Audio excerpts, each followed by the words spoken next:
It started like a simple traffic stop, but by sunrise, a 24-year-old woman would vanish without a trace. On the evening of September 16, 2009, Maitrice Richardson was driving through Malibu, California, one of the wealthiest and most scenic communities on the West Coast. She was a recent college graduate, full of ambition, and preparing for a new career. But witnesses that night noticed something deeply unsettling. Maitrice pulled into Jeffrey's, a popular upscale restaurant perched along the cliffs above the Pacific Ocean. Staff members immediately sensed something was off. Maitrice spoke rapidly, jumping between conversations about astrology, numerology, and distant voices only she seemed to hear. Though polite, she was clearly disoriented. When the bill arrived, nearly $90, Maitrice admitted she couldn't pay. The restaurant followed policy and contacted law enforcement. Deputies from the Los Angeles County Sheriff's Department arrived shortly after. They questioned Maitrice and determined she wasn't intoxicated or physically aggressive. But rather than allowing her to call family or arrange assistance, deputies made the decision to arrest her for defrauding an innkeeper and minor marijuana possession. It's a decision that would later spark national outrage. In California, arresting officers have wide discretion when dealing with minor offenses, particularly when mental health concerns are evident. Advocates argue that deputies overlooked multiple warning signs that night, signs which, under department policy, should have triggered a psychiatric evaluation rather than incarceration. Her car was impounded on site, with her phone, purse, and identification locked inside. Deputies then transported her over 40 minutes inland to the Lost Hills Sheriff's Station. There, Maitrice was processed and booked. But what unfolded afterward would haunt the investigation for years. Around 12:30 a.m., deputies made the fateful decision to release her, entirely alone, on foot, in an unfamiliar area, without a phone, wallet, or transportation. Surveillance footage captured her calmly stepping into the darkness outside the station. The station sits along a remote stretch of road, surrounded by canyons, wildlife, and steep hillsides. With no buses running and no clear destination, Maitrice simply vanished into the night.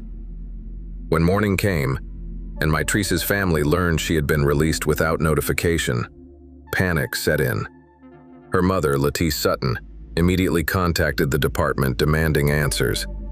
She reminded deputies that she had offered repeatedly to drive to the station that night, but was assured that Maitrice would remain safely in custody. That promise was broken and became central to the family's legal battle that followed. The family filed multiple formal complaints, asserting that deputies failed to follow California's Welfare and Institutions Code Section 5150, a policy requiring mental health evaluations for individuals displaying erratic behavior. Legal experts debated whether Maitrice qualified under this statute, intensifying the public scrutiny surrounding department policies. She had offered to pick Maitrice up that night, but was never informed of her daughter's release. Over the following days, an intensive search began. Helicopters scanned rugged canyons, mounted patrols searched remote trails, flyers and missing posters were distributed across Malibu and Los Angeles. Nearly a week passed with no credible sightings. Then came a potential lead. A resident deep inside the remote Montanito Canyon area reported seeing a barefoot woman matching Maitrice's description, wandering disoriented through their property in the early morning hours after her release. Deputies responded quickly, but she was gone. The tip raised troubling questions. Had Maitrice tried to navigate the dangerous terrain alone? Was she seeking help? Or was something more sinister at play? Public outrage swelled and intensified across the country. Lawmakers, civil rights attorneys, and mental health professionals all questioned the department's release policies. Several state legislators began proposing amendments to California's custodial release procedures to prevent late-night discharges without transportation or family notification. This tragic case became a blueprint for examining broader systemic failures within law enforcement agencies across the nation. News anchors repeatedly asked, Why release someone clearly disoriented in the dead of night with no ability to call for help? The department spokesperson defended their decision, but pressure mounted from every direction.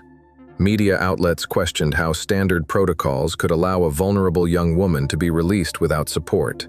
Civil rights organizations pointed to systemic failures within law enforcement practices concerning mental health crises.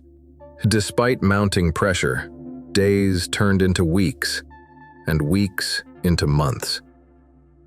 Then, nearly 11 months after her disappearance, a devastating discovery was made.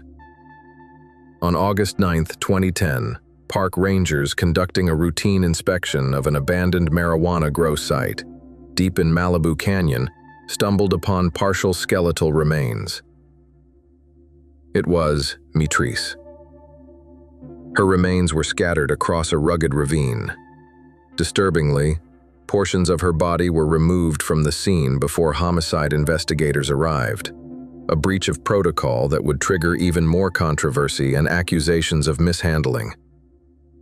The official autopsy listed her cause of death as undetermined. No signs of blunt force trauma or gunshot wounds were identified, but the advanced decomposition made any definitive conclusions nearly impossible. Independent forensic pathologists later raised concerns about the scene processing, citing critical mistakes in evidence handling, chain of custody protocols, and even the premature removal of key skeletal remains by unauthorized personnel. These missteps undermined any hope of achieving full closure for Maitrice's family. Her family remained unsatisfied. They pointed to multiple procedural failures, from the decision to arrest her unnecessarily, to releasing her alone, to mishandling her remains upon discovery. Multiple internal investigations, oversight hearings, and an FBI civil rights inquiry followed, yet no criminal charges were ever filed against anyone involved. National advocacy groups like the ACLU and NAACP publicly demanded deeper accountability. Multiple televised documentaries reignited public interest year after year. Maitrice's mother continued her relentless public fight, appearing in interviews, town halls, and legal summits, determined to keep her daughter's name from fading into silence. Years later, Maitrice's disappearance remains one of Southern California's most haunting unresolved tragedies. It sparked nationwide debates about police protocols, racial disparities in custody procedures, and systemic failures surrounding crisis intervention training. Mental health advocates argued that police departments across the U.S. were ill-equipped to handle psychiatric emergencies, often defaulting to punitive actions instead of care-based solutions. How does someone so vulnerable, who displayed visible signs of psychological distress, get released without any safety net? And how can so many critical decisions be made without accountability? This is Vaulted Crimes. Real stories, real consequences.